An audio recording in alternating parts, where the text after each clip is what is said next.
போகுது. நாம வேற ஒரு ஆக்சிடென்ட் பண்ணிட்டு வந்திருக்கோம். இது அம்மா கிட்ட சொல்லலாமா வேண்டாமா? அம்மா ஏற்கனவே டென்ஷனா இருக்காங்க. என்ன பண்றது? என் மனசே உடைஞ்சு போச்சுடா. நீயும் அவனும் என் பிள்ளைங்க தான். ஆனா நீ எவ்வளவு நல்லவனா, நேர்மையா, குடும்ப பொறுப்போட எந்த பிரச்சனையிலயுமே சிக்காம இருக்க. ஆனா இவனை பாரு, என் பேரை கெடுக்கிறதுக்குன்னே வந்து பிறந்திருக்கான். பிசினஸ்ல தோத்துட்டான், குடிகாரன் ஆயிட்டான், பொறுப்பு இல்லாம இருக்கான். எனக்கு அர்ஜுன் மேல இருக்கிற நம்பிக்கையே போயிடுச்சுடா. என் மனசே உடைஞ்சிருச்சு. அவன் பிசினஸ்ல தோத்துட்டே இருக்கிற விரக்தியில குடிக்கிறாமா. கூடிய சீக்கிரத்துல திருந்திருவாமா அவன்.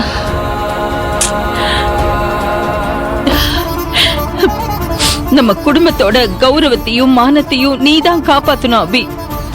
அவன மாதிரி நீயும் ஏதாவது தப்பான காரியம் செஞ்சு அம்மாவோட மனசை உடைச்சிடாத பிளீஸ். ஏன் இப்படி பேசுறீங்க? உங்க புள்ள சொக்க தங்கம். உங்க பேரை கண்டிப்பா காப்பாத்துவாரு. அர்ஜுனும் நல்லவர் தான். அவருக்கு ஏதோ கெட்ட நேரம், அதனாலதான் இப்படிலாம். சரி, நீ காலையில போய் முதல்ல அந்த டெண்டரை எடுக்கணும். அதுதான் நம்ம தொழில்ல நீ யாரு நான் யாரு, இந்த செல்வநாயகியோட கம்பெனி ரெப்யூட்டேஷன் என்னன்னு காட்டும். நிச்சயமாமா. அதனால நீ போய் தூங்குப்பா. காலையில சீக்கிரம் கிளம்பணும். சரி, குட் நைட் அத்தை. குட் நைட்மா. போப்பா.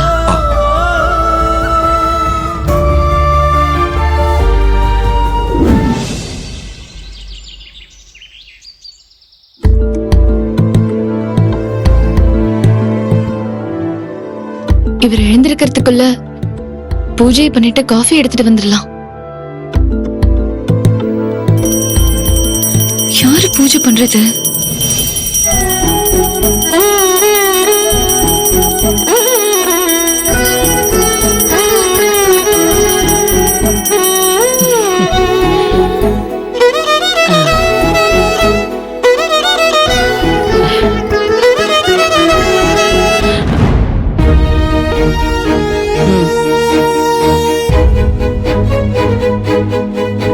இந்தாங்க.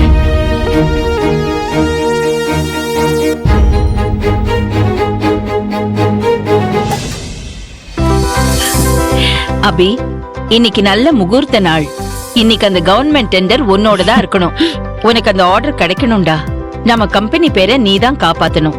நிச்சயமாமா. எல்லாம் உங்க ஆசீர்வாதத்துல நல்லபடியா நடக்கும். சத்யா, அர்ஜுன் எங்கம்மா? அவர் இன்னும் எழுந்திருக்கல மாமா. எப்படி எந்திரிப்பான்? சார் நைட் எல்லாம் ரொம்ப முக்கியமான வேலை பார்த்திருக்காருல. நடந்து கூட வர முடியல. ஒரே தள்ளாட்டம் தான். அதுதான் டயர்ட்ல தூங்கிட்டு இருக்காரு. அத்தை, நடுவுல கொஞ்ச நாள் குடிக்காம தான் இருந்தார் அத்தை. நேத்து பார்ட்டின்னு ஓவரா சமாளிக்காத சத்யா. நான் அவனோட அம்மா. என்கிட்ட இருந்து காப்பாத்தணுங்கிற நினைப்புல நீ போய் சொல்லிக்கிட்டே தெரியாது சத்யா.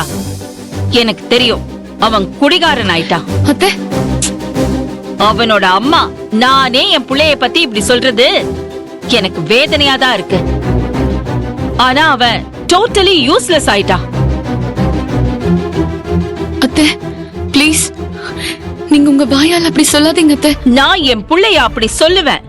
எனக்கு உரிமை இருக்கு. என் மனசு படுற வேதனை உனக்கு புரியுமா இல்ல தெரியுமா? அவர் உங்க புள்ள மட்டும் இல்ல அத்தை, என் புருஷன். ஏதோ ஒரு கஷ்டம், தொழில நஷ்டம், அந்த அவமானத்துல அவருக்கு நேரம் சரியில்லாம மனசு சரியில்லாம குடிக்கிறாரு.